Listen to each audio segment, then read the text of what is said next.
Assalamualaikum warahmatullahi wabarakatuh. Salam solusi.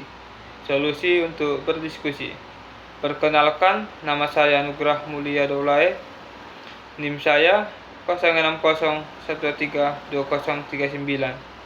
Saya dari jurusan Ilmu Perpustakaan semester 2. Di sini kita akan membahas tentang hak asasi manusia atau HAM di Indonesia. Mulai dari definisinya, perkembangan penegakannya, hingga tantangan yang dihadapi.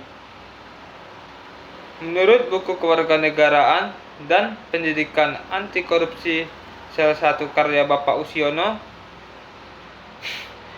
hak asasi manusia atau HAM adalah hak yang melekat pada diri setiap manusia sejak lahir, berlaku seumur hidup, dan tidak dapat diganggu-gugat oleh siapapun. Sebagai warga negara yang baik, kita harus menjunjung tinggi nilai-nilai HAM tanpa membeda-bedakan status, golongan, keturunan, jabatan, dan lainnya.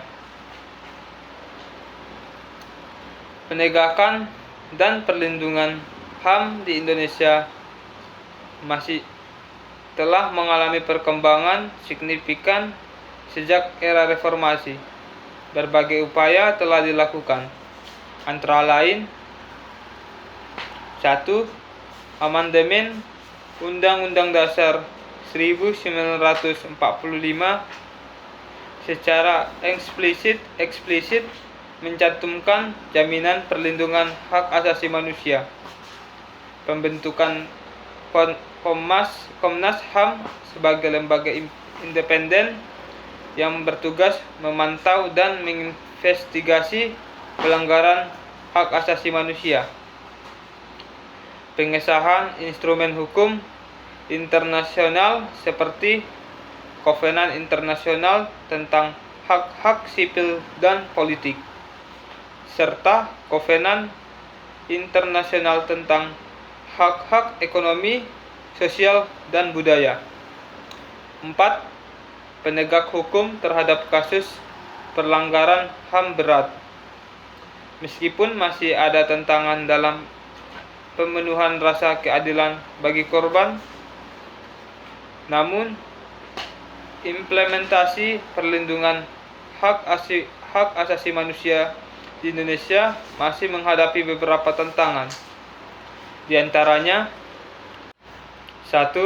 Penyalahgunaan kekuasaan oleh aparat negara seperti penyiksaan dan penahanan sewenang-wenang. 2.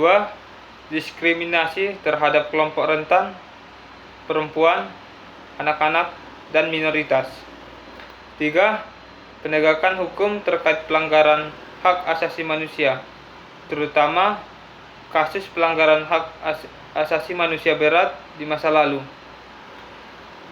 Berdasarkan kajian Komnas HAM, beberapa keluhan masyarakat terkait penegakan hak asasi manusia di Indonesia meliputi 1.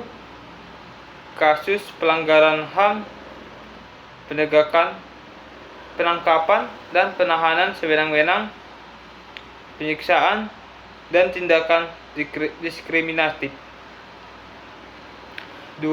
Lambatnya penanganan kasus pelanggaran hak asasi manusia, khususnya yang terkait dengan peristiwa masa lalu. 3. Kurangnya akses informasi dan pelaporan, terutama bagi kelompok rentan. 4. Lemahnya perlindungan bagi pembela hak asasi manusia dan saksi dalam proses penegakan hukum untuk mengatasi permasalahan dan keluhan masyarakat terkait penegakan hak asasi manusia di Indonesia. Beberapa solusi yang dapat dilakukan antara lain 1. Memperkuat kapasitas dan independensi lembaga penegak hak asasi manusia seperti Komnas HAM agar dapat menjalankan fungsinya secara efektif. 2. Meningkatkan pembinaan dan pengawasan terhadap aparat penegak hukum untuk mencegah terjadinya pelanggaran HAM. 3. Mendorong penyelesaian kasus pelanggaran hak asasi manusia masa lalu secara komprehensif dan berkeadilan. 4. Memperluas akses informasi dan pelaporan, terutama bagi kelompok rentan. 5. Memberikan perlindungan memadai bagi pembela HAM dan saksi dalam proses penegakan hukum. Dengan upaya-upaya tersebut, diharapkan penegakan HAM di Indonesia dapat berjalan lebih baik dan mampu menjawab tuntutan serta harapan masyarakat. Terima kasih telah menonton. Sekian dari video saya. Apabila ada salah kata, saya mohon maaf. Salam solusi untuk berdiskusi. Wabillahi taufiq wal hidayah. Assalamualaikum warahmatullahi wabarakatuh.